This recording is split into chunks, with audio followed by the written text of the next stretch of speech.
All right, good evening, everybody, and welcome to the second of two webinars we're doing this week on the 2021 Housing Element Update.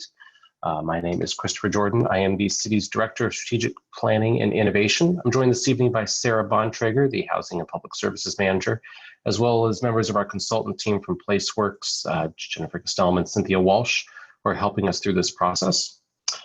Tonight, we are going to go over the update to the 2021 housing element. But before we begin, there's a couple of housekeeping items I'd like to go over. First off, you'll notice that video and audio is disabled by default. We do this to make the presentation easier and ensure bandwidth for everybody. We are recording this evening, and we'll be posting this and the prior daytime presentation from Monday to the website in the coming days. In terms of questions, we know you'll have some. You certainly can add them during the presentation using the Q&A button at the bottom of your screen. And at the end, we will also be able to use the raise hand feature and can turn the microphone on for you to ask your question verbally if you'd like. So without further ado, we'll go ahead and get started this evening. The agenda, we're going to walk through some background information, talking about income and affordability. We'll give you an overview of the housing element itself, as well as one of the critical items, the Regional Housing Needs Assessment. And then we'll talk about the housing element sites, which implement RHNA, and go over next steps. So with that, I'm going to go ahead and turn it over to Sarah, who's going to go over some background items. Sarah? Hi, everyone. This is Sarah Bontrager, the Housing and Public Services Manager. I'll go over a little bit of the background and why we are doing this housing element update.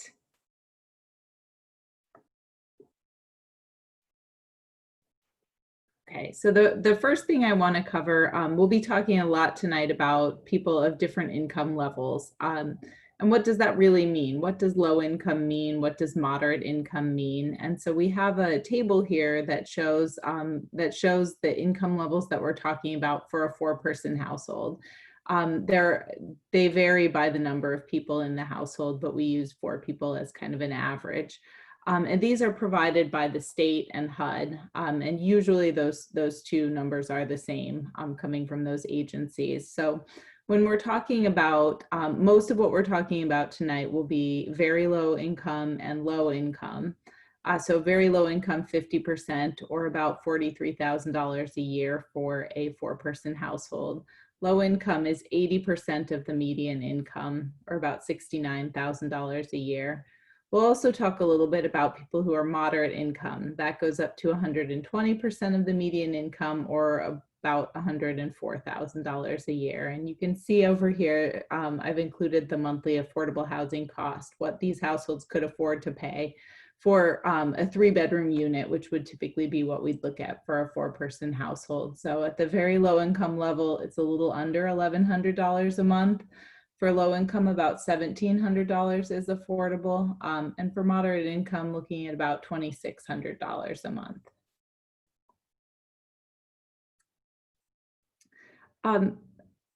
Those numbers are just numbers a lot of times. And so when we think of, who falls into that income level, it's helpful to know some of the types of typical occupations that people would have.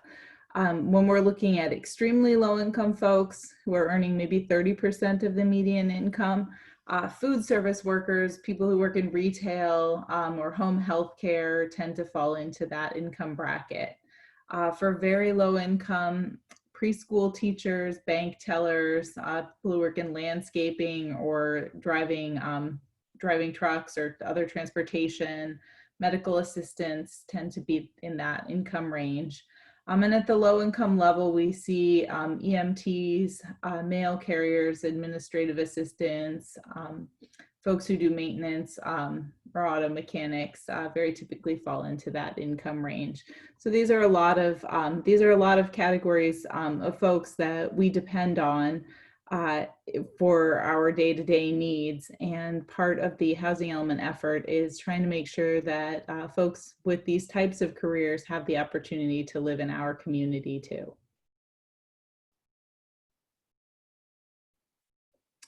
You might wonder where Elk Grove is at in terms of affordability. Right now, our median home cost is about $470,000. That will get you a 3 or 4 bedroom, maybe 2 bathroom house, about 2,000 square feet and probably built in the early 2000s. That is not affordable to low or moderate income households. They cannot afford a median priced home. There's very little, almost nothing that low income households can afford in the city, and relatively little that moderate income households could afford right now. Renting is a little bit more affordable than buying. Our median rent is about $1,700 a month. That's for a 2-bedroom apartment, although there are many that go for over $2,000 a month in our city. That's affordable to folks who are moderate income, but typically most lower income families will not be able to afford the rents without spending a large percentage of their income on housing. And another problem is our very low vacancy rates. Right now we're seeing vacancy rates where normal is 5%. We're seeing vacancy rates of 2% or even lower. We have several complexes in the city that have a 0% vacancy rate. So not only do households have trouble affording rent in our city, it's also really difficult to even find an apartment to rent at any price point.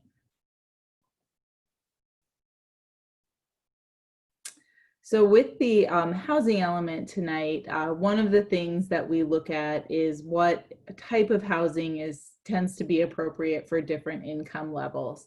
And so the basic assumption behind the housing element is that density, the more dense a property is, the more units there are per acre, the more affordable that housing will be. That's not always true, but it's a reasonable proxy. And so if you look at this chart, you can see, you know, at the kind of low end of affordability is large lot single family homes. That is most of what our market is building right now. Most of the construction we're seeing is that. As you get onto smaller lots, it gets more affordable: townhomes, duplexes, mobile homes, and then multifamily housing is considered the most affordable. That would be apartment complexes or condominiums. And that is what we are required to zone for in order to meet our lower income housing needs.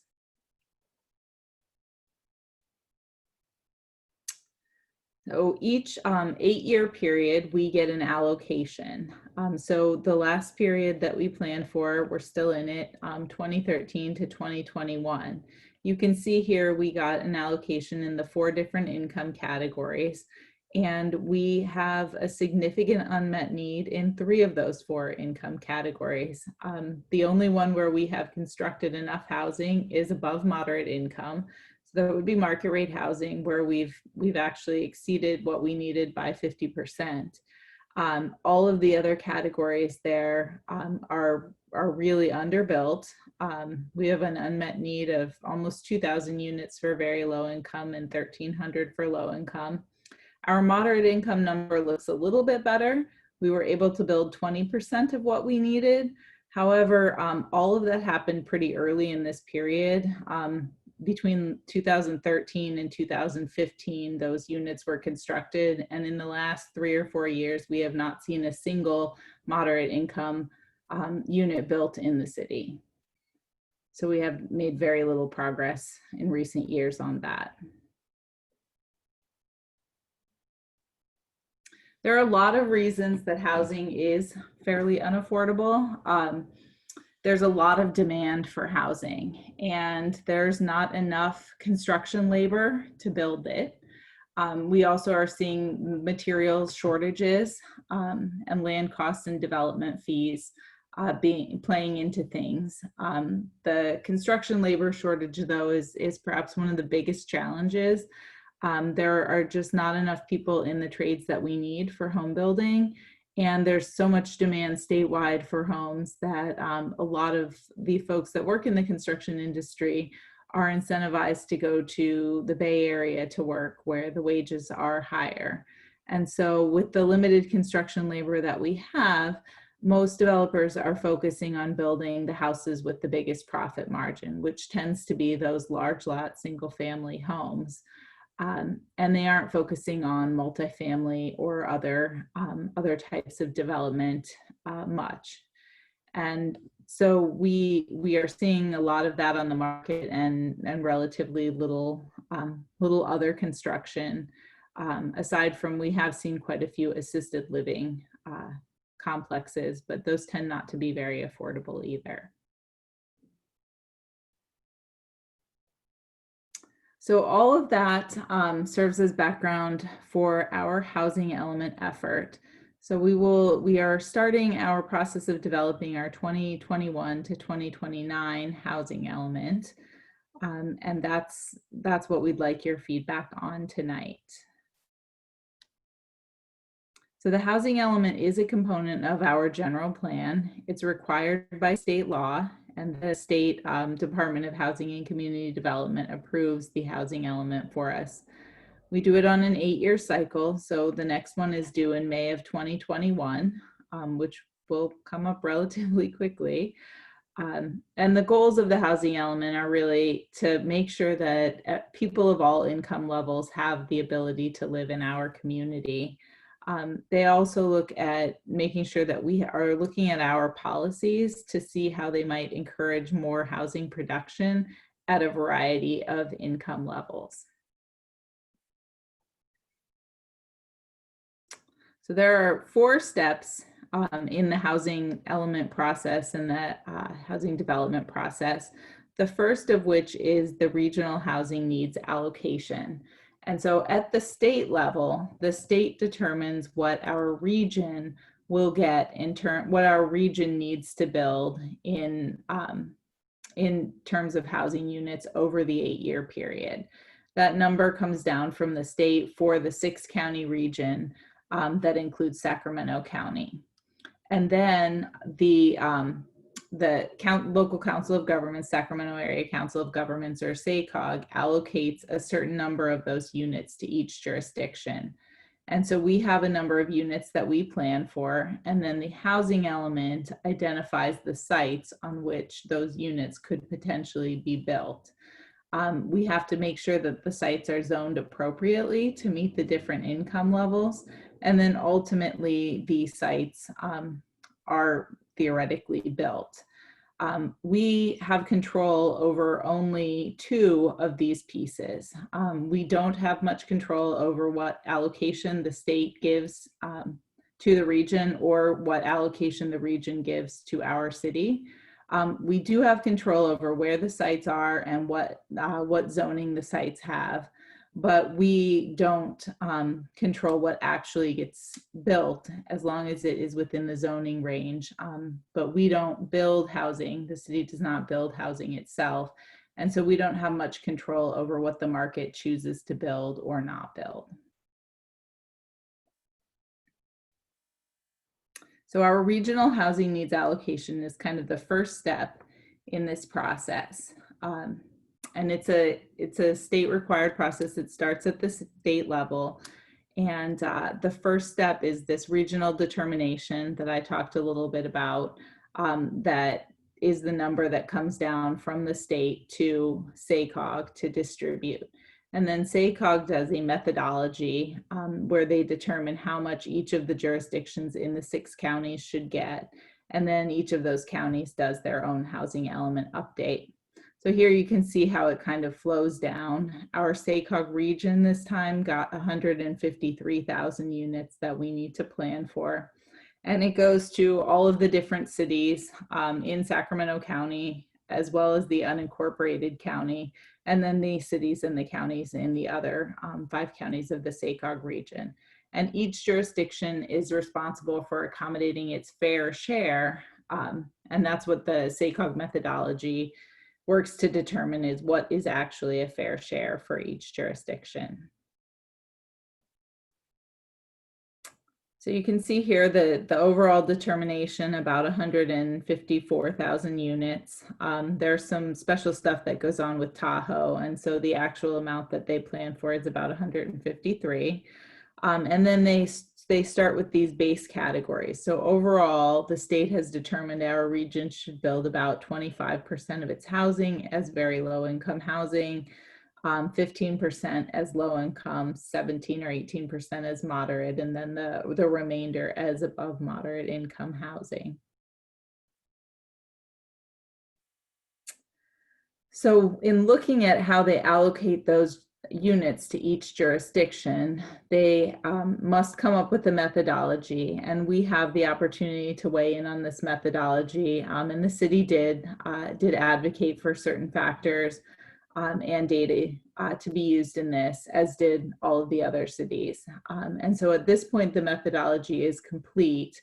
But we did look at the factors that they look at are how to increase the housing supply and get a good mix of housing types in each jurisdiction.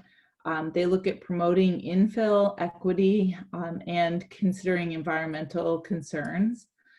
We look at something called jobs housing fit, which is looking at where jobs are and where housing is, and trying to make sure that that there's a fairly equal spread of jobs and housing, so that if folks want to live near where they work, they have the opportunity to do that. We also look at a factor called regional income parity. What that's looking at is trying to make sure that that each jurisdiction and each area within it has roughly the same breakdown of housing at different income levels, such that one city doesn't have all high income housing and one city doesn't have all low income housing. And then the final factor that we look at, this is a new factor this year that they added, is affirmatively furthering fair housing, which is a little bit of overlap with some of these other factors, but basically they looked at which areas have the highest opportunity.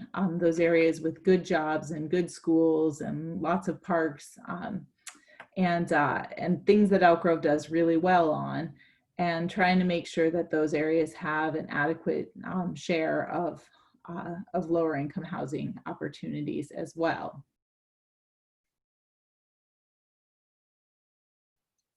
So our allocation that Elk Grove needs to plan for, after considering all of those factors, we ended up with a very low income allocation of about 2,700 units, low income about 1,600 units, moderate income about 1,200 units, and above moderate income about 2,800 units. And as we're going through and looking at zoning for sites, moderate income and above moderate income can really be zoned at any density. And we have plenty of single family home land zoned in the city. And so typically it isn't a problem for us to meet that zoning. However, it's much harder to meet the multifamily zoning designation that is required for the very low and low income units. The state requires that land be zoned for high density residential development, and it must accommodate at least 30 units per acre on each of the sites. And so we're looking at having to meet at least about 4,300 units on those sites at 30 units to the acre.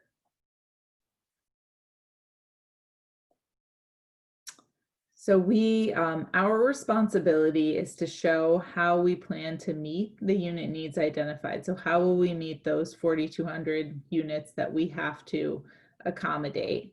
And we need to show this by zoning specific sites to meet that need. We look at different sizes and configuration of housing. This goes back to the idea that more dense housing is more affordable.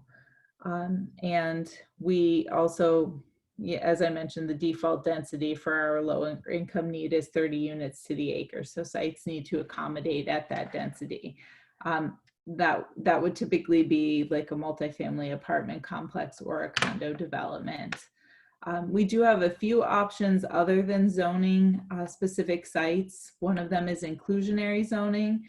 That's a concept where we say that each new development in the city, let's say a developer is building 100 homes, we might say that developer has to build 10 of those homes and sell them to lower income households. That can be a challenge from a variety of perspectives, and we haven't used that strategy in the past. But it is something that does ensure that affordable housing is spread throughout the community, and so we will be looking at that as one potential strategy for this housing element round. Another method that is sometimes used is accessory dwelling units. So that would be folks who build units like a small unit in their backyard, or perhaps do like a garage conversion. We have not seen a lot of that construction in our community, and so we probably will not be able to make the case for counting on those to meet our low-income housing need.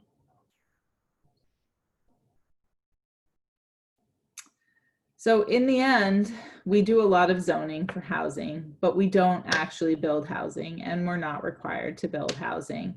The idea is that we zone enough land such that if an affordable housing developer wanted to come in and, or any multifamily housing developer wanted to come in and build some apartments, there would be land zoned for that, and they could find property and do that.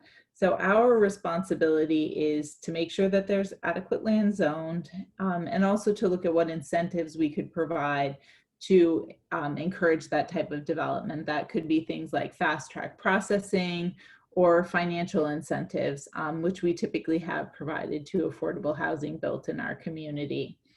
But ultimately, the responsibility for construction is still with private developers, and they make a decision as to whether they can get a good return on their investment by building in our community. So we aren't required to build housing, but the state and the governor have really made housing a focus in recent years, and so they have introduced some penalties for jurisdictions that don't produce enough housing. Where not enough housing is built. And some of those are automatic density increases.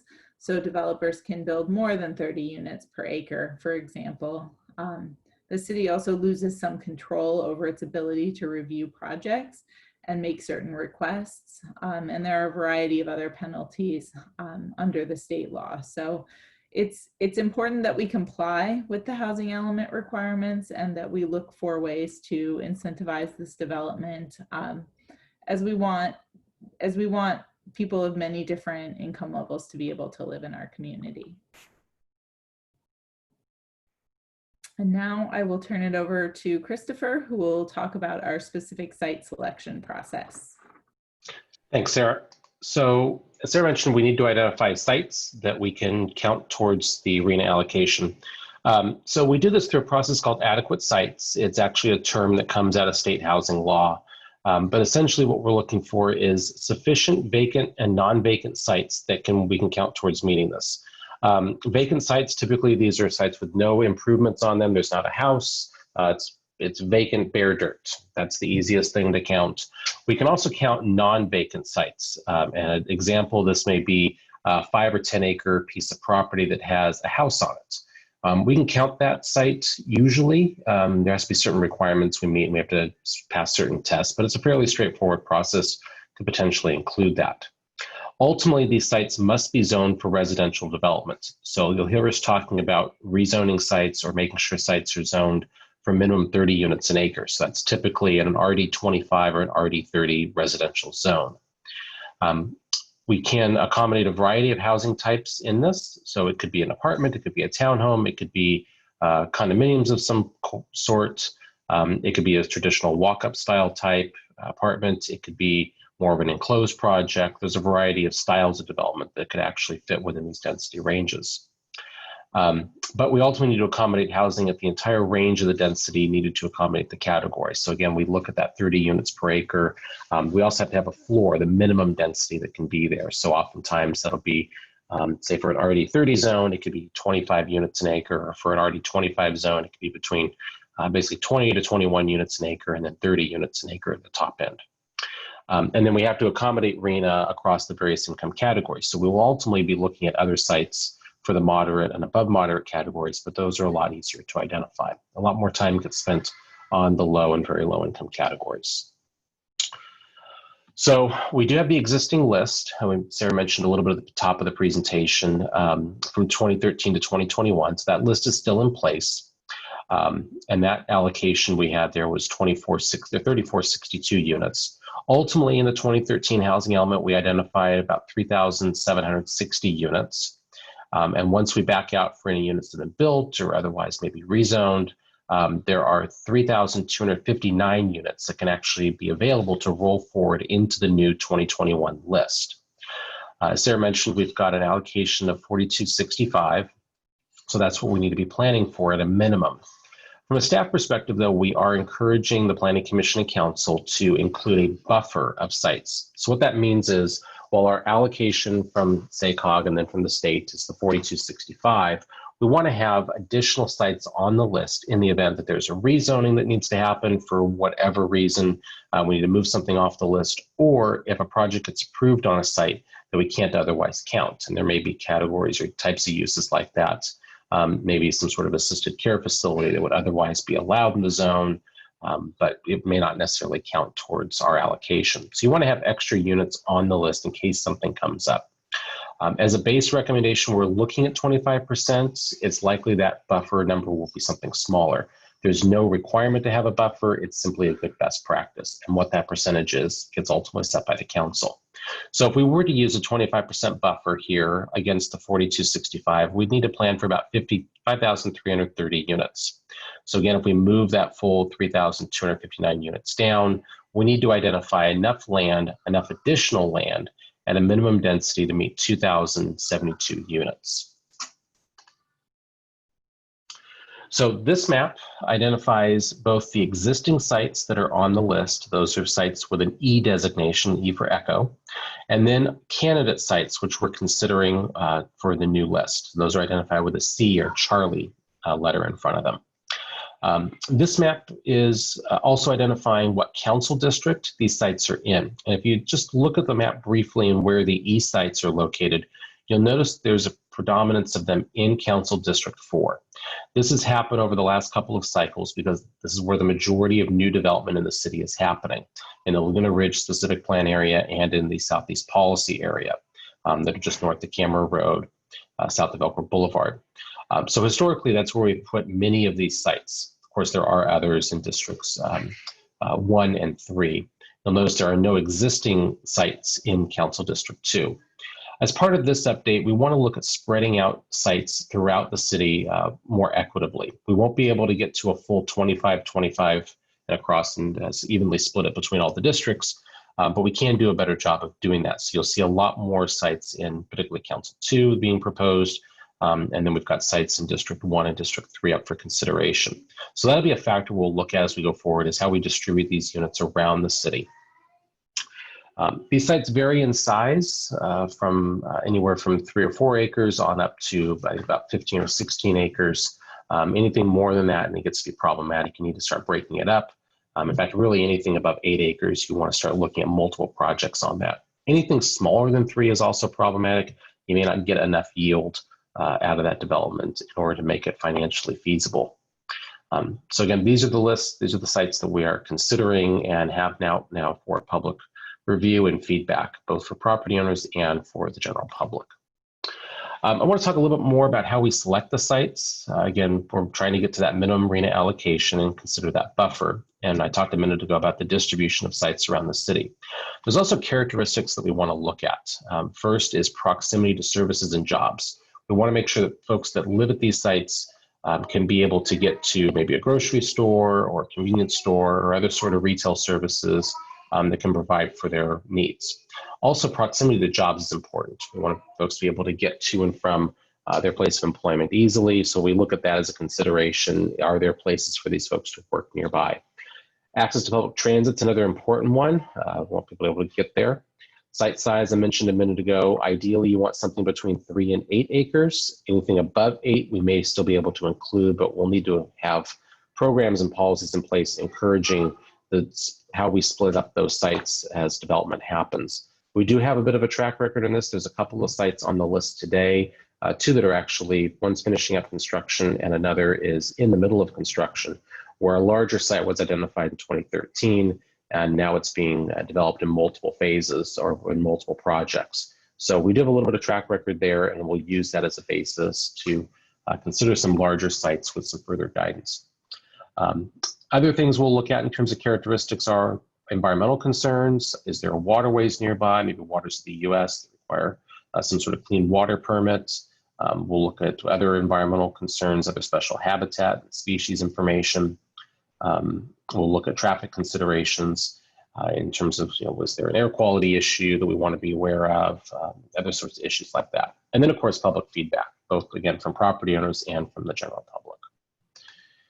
So to provide that feedback, an avenue for you to look at these sites and put together your own housing plan, we've set up a website, a little housing app, and it's up here at the link, elkgrovecity.org/housingelement. And if you haven't had a chance to fill it out and go through it, we really encourage you to do it. Essentially, it puts you in the same seat that the City Council and Planning Commission will be in as they review this as decision makers. Planning Commission recommending to the City Council, and the Council ultimately deciding what sites are included. So from their perspective, they will need to look at the entire range of sites and consider, should this site be included or not? So we're putting you in that same position. We want you to come up with your own plan that's balanced, that meets the minimum number of units we need from RHNA and considers the buffer. So as you look at the site, and you can go to the link and check it out, in the housing needs allocation section, it gives you that overview of how many units are in the base allocation. It also has a toggle button for what the buffer is. This full screen isn't shown here, but that's what the yellow bar represents. And then on the right-hand side, we go through all the housing sites across the 4 districts, and then we ask questions. For existing sites, some of these we may be able to increase the allowed density on them. So for instance, this site E15, right now it's zoned RD25, but we could upzone it to RD30, which would increase the number of units that could potentially be built there. So if you check it as no, it leaves it as 64, and if you click yes, it would actually add additional units to it.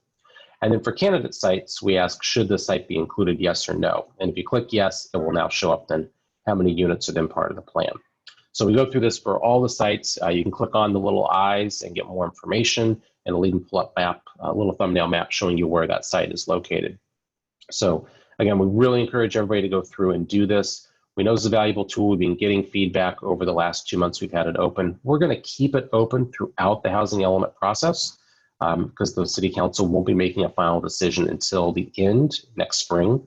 So we want to give folks ample opportunity to provide that feedback and take a look at these sites. So feel free to get on, take a look at the sites, look at them, think about them, maybe come back later and fill it out at your convenience.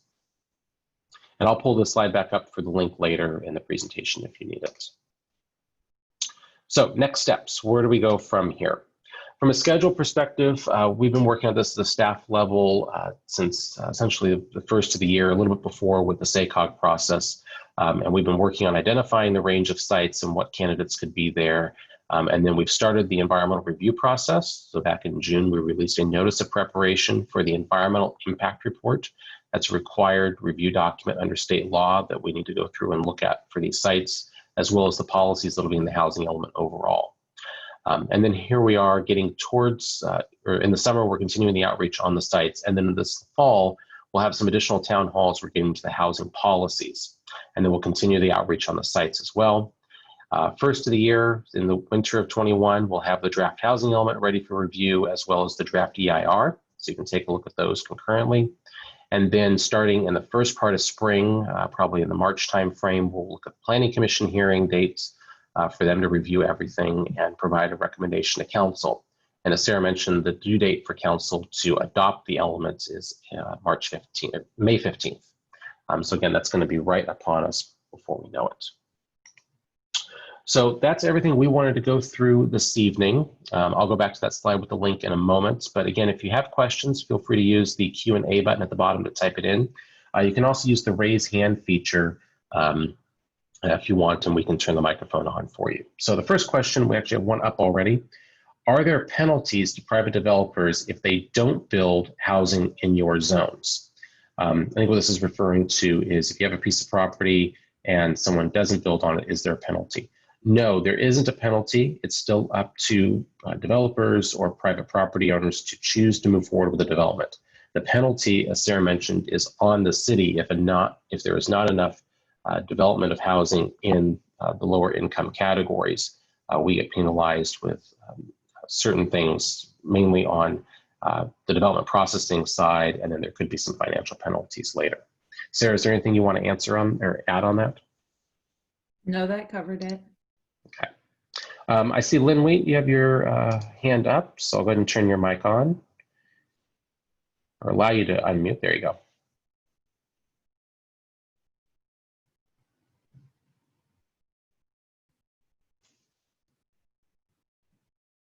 You there, Lynn? We can't hear you.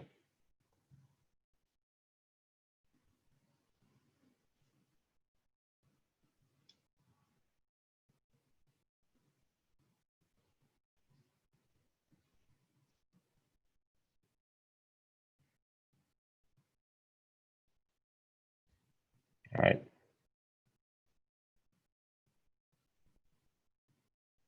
Lynn's having a little bit of trouble. Maybe you can type in your question, Lynn, and we can get to you that way. I'm going to move on to Matt Kiesling. Hello, Christopher, can you hear me? Yes. Great. And thank you for the presentation. This was very helpful. Sarah, thank you for your information as well. I just have a quick question. One of the slides indicated that your 2021 to 2029 lower income allocation is 4,265 units. I was wondering, out of your existing identified sites, how many units are anticipated to be accommodated within the existing identified, and how many are needed to be accommodated within the sites that are newly identified for consideration? Okay. So I think this slide will answer that question. So of the existing list, sites that can move forward, there's about 3,260.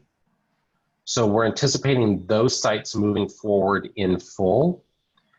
We are looking at upzoning on some of those sites, so that number relative to the existing sites could actually grow a little bit, but that's what we're looking for as the base that could move forward.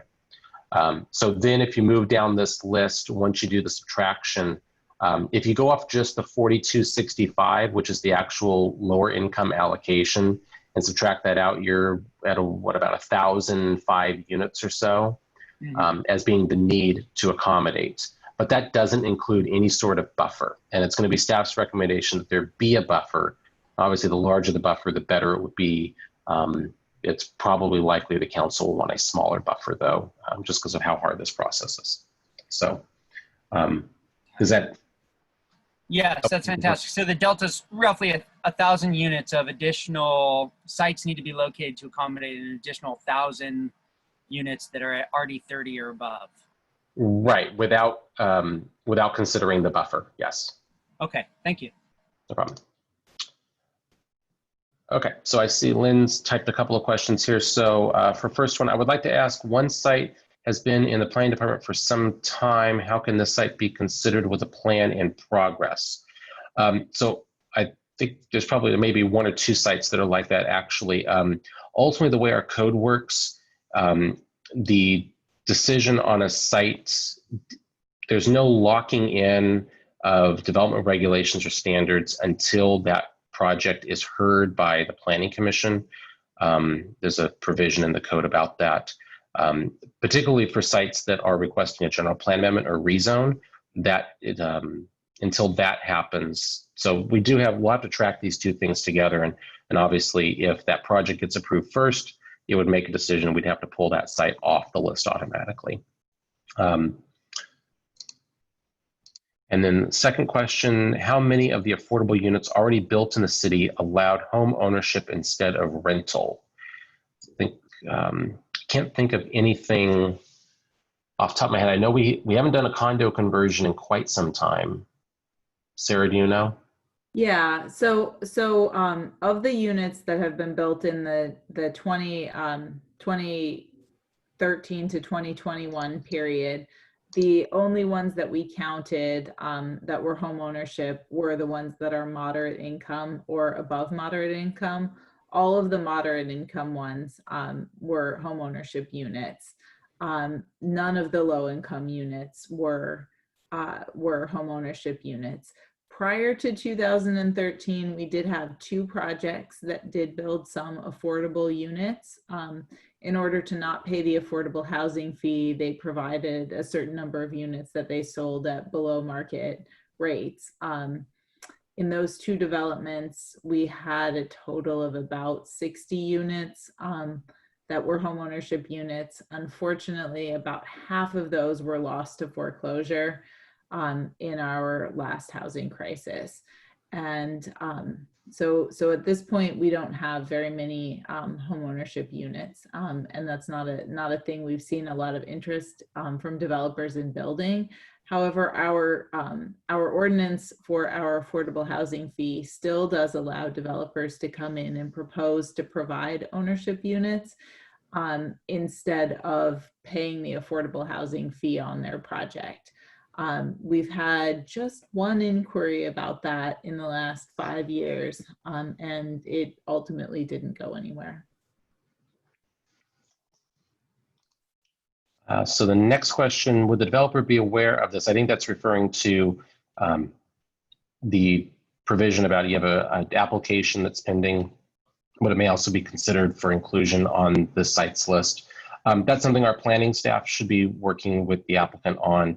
I believe through the site you may be talking specifically about, I believe Mr. Kiesling is working on that one. And I know he's been in contact with us. So that's something we'll be coordinating on as their project goes through the process.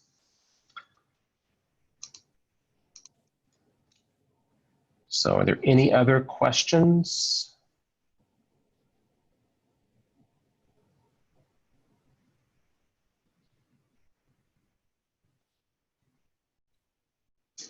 Can we create an interest with developers? Can the city pass policies that would help with inclusionary? How can we do this? I think on the interest side, certainly making sure affordable housing developers are aware of opportunities in the city. That's something Sarah, I think, continues to do, and she can speak to that a little bit. How can we pass policies that would help with inclusionary? How can we do this? So we are going to be including, as part of this process, discussion with the Planning Commission and City Council on the opportunity to look at inclusionary as a policy piece. That will start at the briefest level with the Planning Commission next week, actually. We're going to do a presentation very similar to this for them, or we'll go through the candidate sites and the existing sites and talk through essentially the same information and I highlight that for them. We have included in that staff report, and we'll have in that presentation a little bit more of a dive with some examples regionally of communities that do inclusionary and how those programs operate, and see if there's any interest in exploring that more. And then later in August, we'll have that same agenda item and presentation for the City Council. So that'll be the first place where that would happen. And then if there's interest there from the Planning Commission and Council to explore that, then we can provide more information. We can do additional research and look at what program might be appropriate for the city. Sarah, was there anything you wanted to add on that question? Yeah, I would say in terms of creating interest with developers, the primary thing that developers want for their projects is money. There's a lot of gap on most affordable housing projects, even those that get the most lucrative 9% tax credit funding. We've had 2 of those in the last 3 or so years, and each one is about 100 units, and it's required about $5 million from the city in order to close that gap and fund it. We are looking at how we can incentivize more moderate income housing and middle income housing, and middle density housing as well, which tends to be more affordable by design. And as a part of that, we've gotten some developer feedback on that. As a region, one of the most important things we could do is see more construction trades. See more training in the construction industries and get more people into those trades, so that we don't have a labor shortage, which then may inspire developers to build more housing, because they don't have so much difficulty finding labor to do it. Okay. Another question we have, can we slow down the moderate and above moderate building? It seems to me we are building mostly for the Bay Area transplants. Can we do something in the Southeast policy area since the city front-loaded the monies for development? It's an interesting question. There's certainly been a lot of articles recently, including one in the Sacramento Business Journal, I think just yesterday, mentioning that we're starting to see more uptick in interest. I think Redfin has been tracking interest out of the Bay Area, Sacramento being, I think, the second highest query in their system for potential relocation of transplants. And we are seeing out of the tech industry, with everything going on with the COVID pandemic and the crisis that this creates, interest in folks or employers foregoing having folks in the office, doing a lot more teleworking, and that creates opportunities for folks if they're not going into the office, maybe finding something that's more fitting with the lifestyle they want to have. So yes, those pressures could do very well. In fact, we're starting to see those pressures mount. I'm not aware of anything explicitly we can do to slow that down. You could do something through, say, a development agreement where you have requirements on certain levels of housing production before other permits get issued. That may be something to look at, but we don't have any active requests for development agreements. There is one in place in Southeast, but it's not being considered for reopening and renegotiation. But there's something else we can take a look at there. So maybe we can spend a little bit of time on that. So that's probably the best place to look at that. We could maybe explore that a little bit. CRC has a program, and there was a tiny house competition. Any chance we can look at something of this model of creating the careers? Certainly, there is an apprenticeship program as part of that. In fact, I think Elk Grove Unified does something similar, right, Sarah? Yeah, one of the high schools in the district does a construction, I think, specialty Pathways, yeah. I think typically they build like sheds that they then sell to offset some of the costs of the program. But that is getting people introduced to construction. And we need more programs like that. That the CRC one is a great program. There need to be more in the region. The CRC program is not putting out enough staff to satisfy our need for folks who can build homes. Yeah, and it'll be interesting to see as the construction jobs have continued through the pandemic. There's not been a slowdown in terms of limiting construction activity from happening from a health perspective. So it'll be interesting to see if as folks are released from other employment, because there was a big shift coming out of 2008, 2009 of folks moving out of construction because it did fall off so much into other job sectors. Will those people come back, assuming they haven't sort of aged out of the workforce or something else hasn't happened to them, and they move back into construction, that they have some level of skill set? So that'll be interesting to watch the next couple of months, the next year, to see if there's any change there. Increasing labor will obviously have an impact on construction cost. So I think that's something in a broader sense is important regionally to be looking at. Couldn't we slow down by slowing down development, the moderate and above moderates, general plan, by slowing down general plan amendments and rezones? Could we not once in a while wait on the market instead of just responding for the moment? We have in the past changed zoning from commercial industrial to homes. Certainly the council has the ability and can deny requests for general plan amendments and rezones. That's absolutely something in their wheelhouse that they could do. I think when we look at the projects that have existing approvals, you look at something like, say, Laguna Ridge, the Southeast Policy Area, Silverado, even parts of East Elk Grove, where those bigger projects have been happening or will be happening, they have existing approvals. They're not seeking anything in terms of general plan amendments and rezones. So there's a number of units that are essentially in the pipeline, if you will. that could develop further. I know there are a number of other projects that the staff is working on processing that are also, that may not be in those areas, but they're essentially just tentative map approvals. They don't need any further general plan modifications. Something we do look at, though, I think it's important, is the commercial industrial question, and changing out of those zones into residential. Certainly there have been cases of that happening. I think from an economic development perspective, we do look at those. We are concerned about them, and we give them great weight. But ultimately, again, the council has the discretion to approve those or not.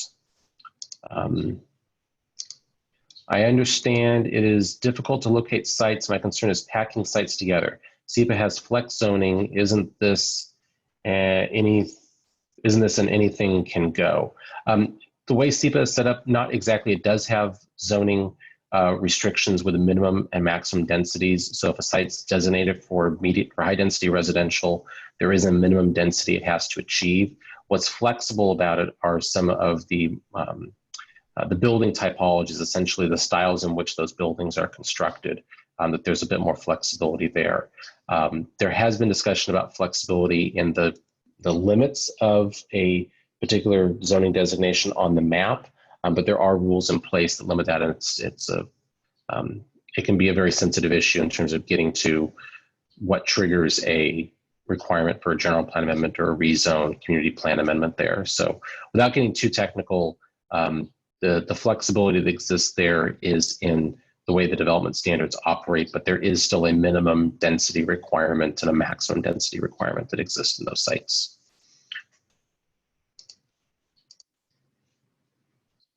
Any other questions?